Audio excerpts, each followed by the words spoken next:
Society chairman Hanumantharao గారికి, ఉజ్జల్పూడి అంబావన్న గారికి,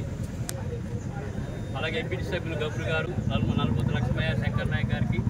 అలాగే అన్ని గ్రామాల నుంచి వచ్చిన గ్రామ నాయకులు, గ్రామ అధ్యక్షులు, ఎంపీటీసీలు, మాజీ ఎంపీటీసీలు, మాజీ సర్పంచులు, ఉప సర్పంచులు, కార్యకర్తల నాయకులు, రైతులు అందరికీ కూడా పేరు పేరున నమస్కారం తెలియజేసుకుంటూ మరి ఈరోజు జిల్లా కాంగ్రెస్ పార్టీ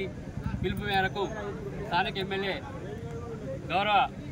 కనకయ్య గారు, అలాగే TPC general secretary Ramireddy Gopal Reddy గారి ఆదేశం మేరకు మరి ఈరోజు ఏదైతే మొన్న క్యాబినెట్ మీటింగ్లో రుణమాఫీని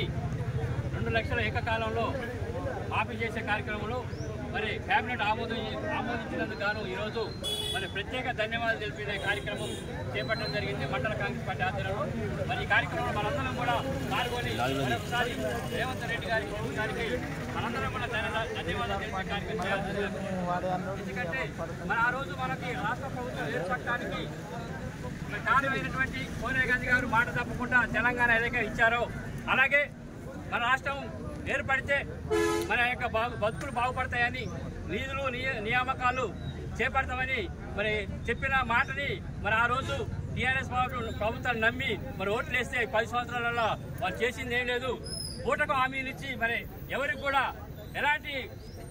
వాగ్దానాలు చేయకుండా మరి 2 లక్షలు చేస్తాం, 1 లక్ష రూపాయలు చేస్తాం, 1 లక్ష రూపాయలు చేయకుండా 10 సంవత్సరాలు మరి బ్యాంకులలో మొత్తం వడ్డీతోని రెట్టింపు 3 లక్షలు 4 లక్షలు అయ్యి అందరికీ కూడా రైతులకి నోటీసులు పంపించే కార్యక్రమం చేశారు. మరి ఎన్ని దృష్టిలో పెట్టుకొని మరి ఆ రోజు మనకి సోనియా గాంధీ తుక్కాగూడలో ఇచ్చిన హామీ మేరకు మరి 2 లక్షల రూపాయలు రుణమాఫీ చేస్తామని, 6 గ్యారెంటీలు కూడా ఈ రాష్ట్రంలో మనం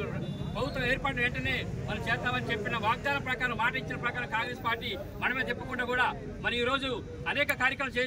చేసిన భాగం కూడా ఈ రోజు 2 లక్షలు చేసే కార్యక్రమం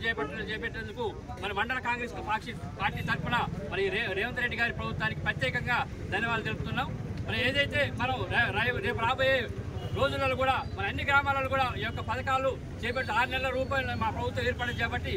ఏదైతే చెప్పిన అన్ని కూడా నెరవేరుస్తున్నాయి చెప్పేది మన ప్రజలకి. స్థానిక ఎన్నికలలో సర్పంచ్ కానీ, ఎంపీటీసీ కానీ, సొసైటీ అన్ని కూడా మనం కైవసం చేసుకోవాలి. 24 గ్రామ పంచాయతీలు అందరూ కూడా మనందరూ కూడా ఈ యొక్క సంక్షేమ పథకాలు అందరికీ అందే విధంగా, అర్హులకి అందే విధంగా చేయాల్సిన ఇల్లు కానీ, అలాగే 2500 రూపాయలు ప్రతి గృహిణికి ఇచ్చే కార్యక్రమం కానీ, అలాగే మరి రేపు 4,000 రూపాయలు ప్రతి ఒక్క వృద్ధాప్య పింఛన్